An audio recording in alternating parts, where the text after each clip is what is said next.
मध्य प्रदेश का real estate बाजार उबाल पर है, लेकिन इस बार सुर्खियों में प्रॉपर्टी के दाम नहीं बल्कि खुद मध्य प्रदेश के मुख्यमंत्री डॉक्टर मोहन यादव का लैंड पोर्टफोलियो है। कांग्रेस के आरोप हैं कि सीएम बनने के बाद उनके परिवार ने 168 एकड़ जमीन वाले 137 प्लॉट खरीदे, वो भी प्रोजेक्ट अफेक्टेड जोन में। 10 एकड़ से 335 एकड़ तक का ये एसेट ग्रोथ मॉडल क्या सिर्फ संयोग है? क्या राजनीतिक पावर का इस्तेमाल लैंड बैंकिंग के लिए हुआ? देखिए एमपी के सबसे बड़े पॉलिटिकल रियल एस्टेट डील का पूरा बिजनेस। नमस्कार, मैं हूं दीक्षा मीना और आप देख रहे हैं मनी मंच। मध्य प्रदेश के मुख्यमंत्री डॉक्टर मोहन यादव को रियल एस्टेट का मास्टरमाइंड कहा जा रहा है। इंटरनेट पर मोहन यादव छाए हुए हैं और विपक्ष शब्दों की तलवार लिए भाजपा को घेरने में लगा हुआ है। सीएम मोहन यादव पर जमीन घोटाले का बड़ा आरोप लगा है। खबरों की माने तो मोहन यादव ने मुख्यमंत्री बनने के बाद मध्य प्रदेश में 10 एकड़ से 335 एकड़ जमीन का साम्राज्य खड़ा किया है और जिस जगह उनकी जमीनें हैं वो सभी क्षेत्र प्रमुख परियोजनाओं से प्रभावित है। मध्य प्रदेश कांग्रेस के प्रदेश अध्यक्ष जीतू पटवारी ने दावा किया है कि कांग्रेस इस मुद्दे को विधानसभा में कई बार उठा चुकी है और अब एक निजी चैनल के स्टिंग ऑपरेशन ने मुख्यमंत्री के भ्रष्टाचार का पर्दा फाश कर दिया है। कांग्रेस अब मुख्यमंत्री का इस्तीफा मांग रही है, लेकिन भारतीय जनता पार्टी की ओर से कोई ऑफिशियल स्टेटमेंट सामने नहीं आया है। अब समझते हैं कि आखिर सीएम पर इतना बड़ा आरोप कैसे लगा। क्या वाकई मध्य प्रदेश के मुख्यमंत्री ने इतना बड़ा जमीन घोटाला किया है? समझते हैं। अगर मध्य प्रदेश का जमीन बाजार एक स्टॉक होता तो सीएम मोहन यादव उनके सबसे बड़े बुल इन्वेस्टर कहलाते। कांग्रेस के रिसर्च डेटा के मुताबिक मोहन यादव जब मध्य प्रदेश में उच्च शिक्षा मंत्री थे तब आंकड़ों के मुताबिक उनके पास केवल 10 एकड़ जमीन थी। आज उनके परिवार के नाम 335 एकड़ के 245 प्लॉट हैं। आरोप ये भी है कि मुख्यमंत्री मोहन यादव के एमएलए प्रतिनिधि ने पिछले कुछ महीनों में ही 65 एकड़ जमीन खरीदी है। अब सवाल ये है कि क्या ये इनसाइड ट्रेडिंग का रियल एस्टेट वर्जन है या प्रोजेक्ट आने से पहले जमीन खरीदने का ये लैंड यूज इनसाइड गेम कितना लीगल है, कितना एथिकल है? सीएम की कुर्सी और 335 एकड़ जमीन, 10 एकड़ से 250 एकड़ का रिटर्न, वो भी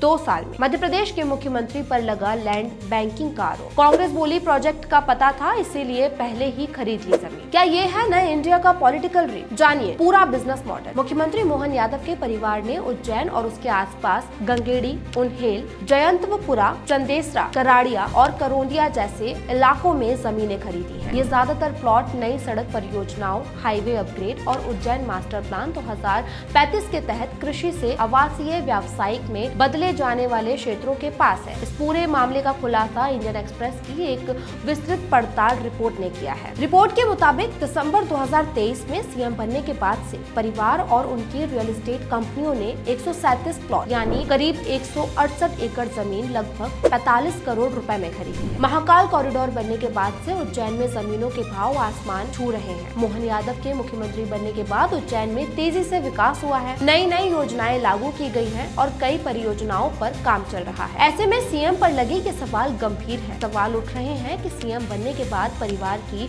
168 एकड़ की खरीद क्या सिर्फ संयोग है या सत्ता का फायदा? इंडियन एक्सप्रेस की इस रिपोर्ट ने बहस छेड़ दी है। विपक्ष इस्तीफा मांग रहा है, सरकार इसे कारोबार बता रही है। अब देखना ये है कि सुप्रीम कोर्ट के जज से ये जांच हो पाएगी या फिर ये फाइलें भी विधानसभा में ही रह जाएंगी। फिलहाल उज्जैन का रियल एस्टेट तो बूम पर है, पर सियासत में भूचाल आया हुआ है। मध्य प्रदेश के मुख्यमंत्री डॉक्टर मोहन यादव के इस कारनामे पर आपकी क्या कुछ राय है, हमें कमेंट करके बताइए। साथ ही अगर ये वीडियो अच्छा लगा तो लाइक और शेयर भी कीजिए।